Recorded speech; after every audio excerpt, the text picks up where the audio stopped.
Você sabia que a evolução do parlamento mato-grossense pode ser acompanhado pelos prédios que ele ocupou ao decorrer desses 190 anos de existência? É sobre isso que a gente conversa hoje com a ex-secretária do Instituto Memória do Poder Legislativo, Isis Catarina Martins Brandão. Você sabia que a Assembleia Legislativa já esteve em 4 prédios diferentes? Então fica aqui comigo que você confere os detalhes nesse momento. Mas antes, confira a reportagem que a nossa equipe preparou para você.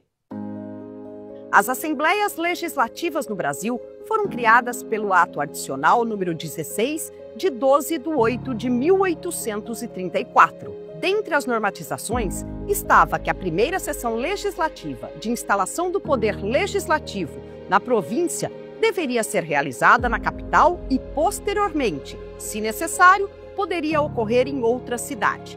Em Mato Grosso, a Assembleia não se instalou na capital, então Vila Bela, e sim em Cuiabá.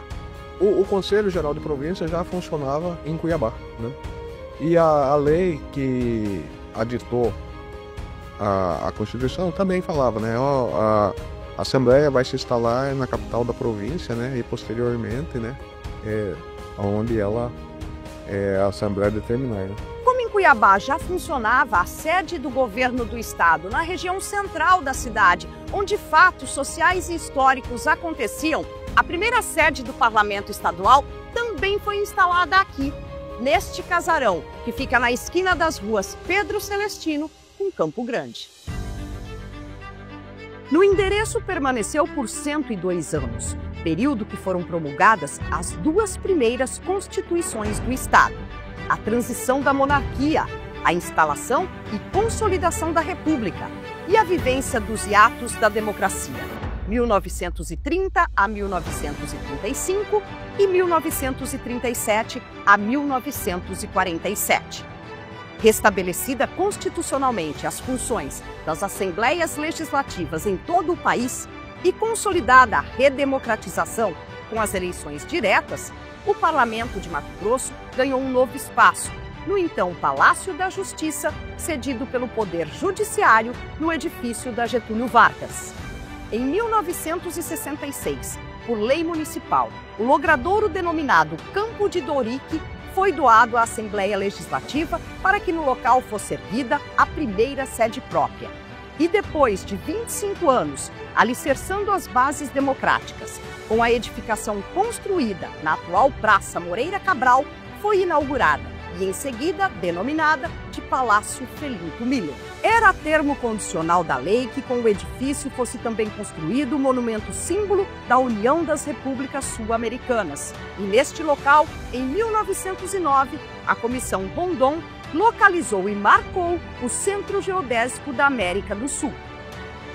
O endereço da primeira sede própria do Poder Legislativo de Mato Grosso é por si só muito especial.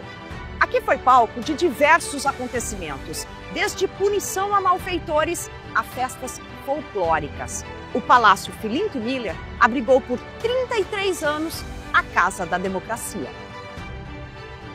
Até que em 2005 a Assembleia Legislativa foi transferida para o Centro Político Administrativo, região onde se encontram as sedes do Poder Executivo e Judiciário. O edifício Governador Dante Martins de Oliveira, no Centro Político Administrativo, foi construído com uma arquitetura arrojada, moderna e condizente com a nova dinâmica dos trabalhos.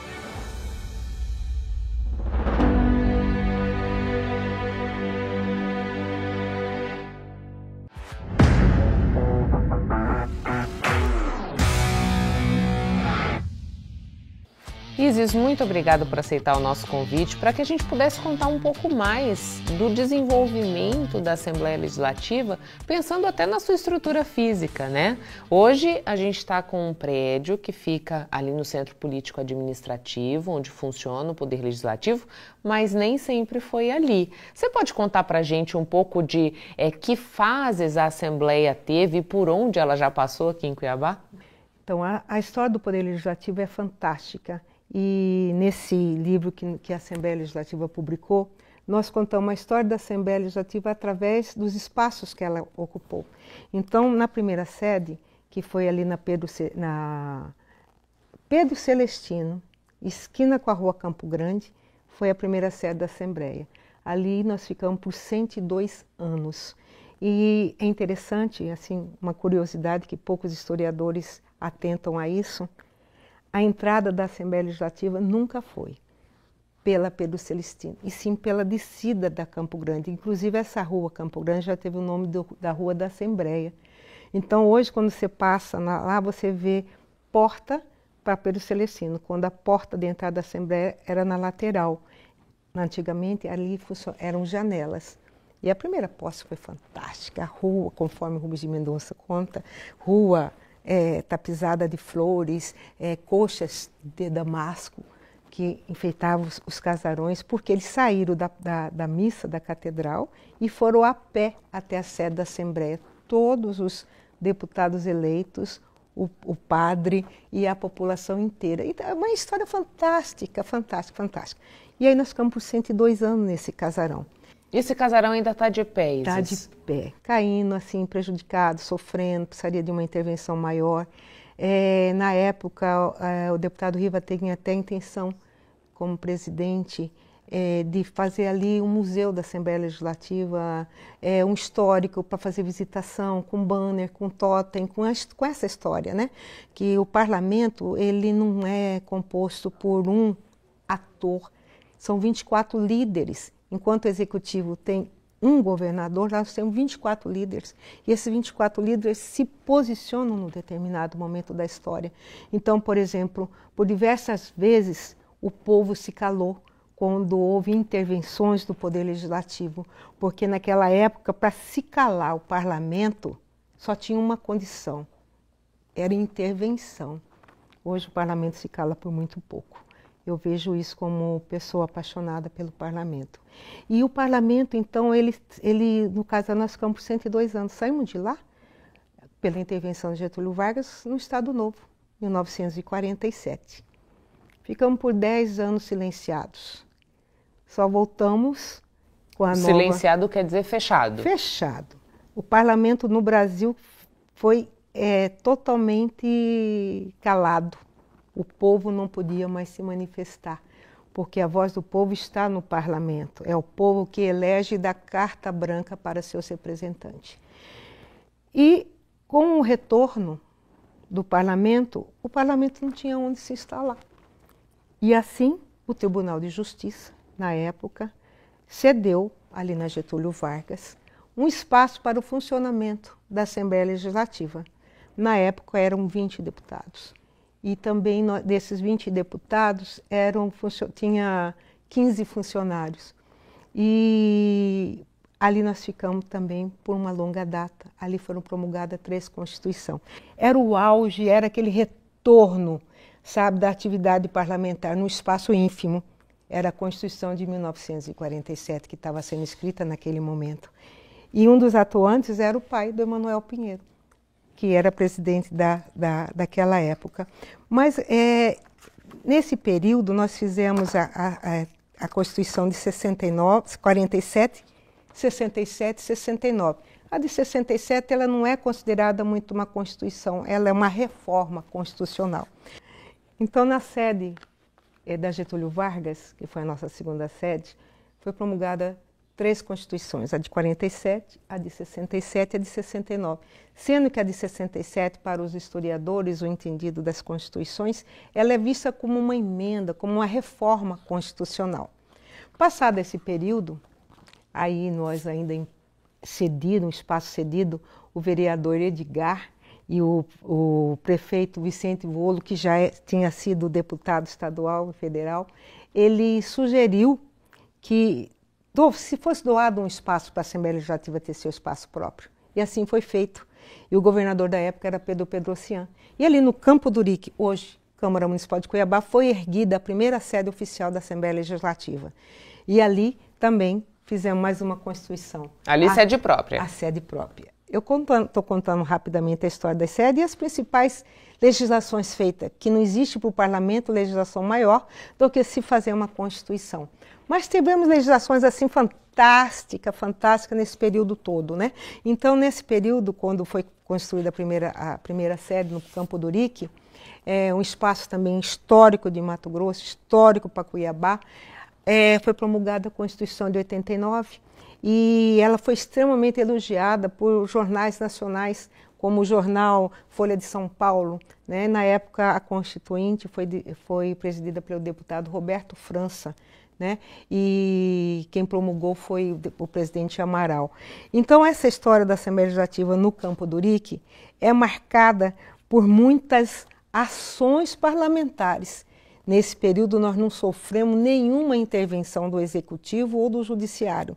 Nós trabalhamos num crescente posicionamento diante da sociedade como um parlamento firme. Aí ainda eram 20 parlamentares Não, e já éramos aumentou. 24. Já éramos 24. Já éramos 24. O número de deputado estadual com a Constituinte de 88, ela veio reforçar que o número de deputado federal vezes 3 é o número de deputado estadual. Mas o número de deputado federal é baseado no número de eleitores. Então, nesse parlamento aqui, foi criado o Instituto Memória.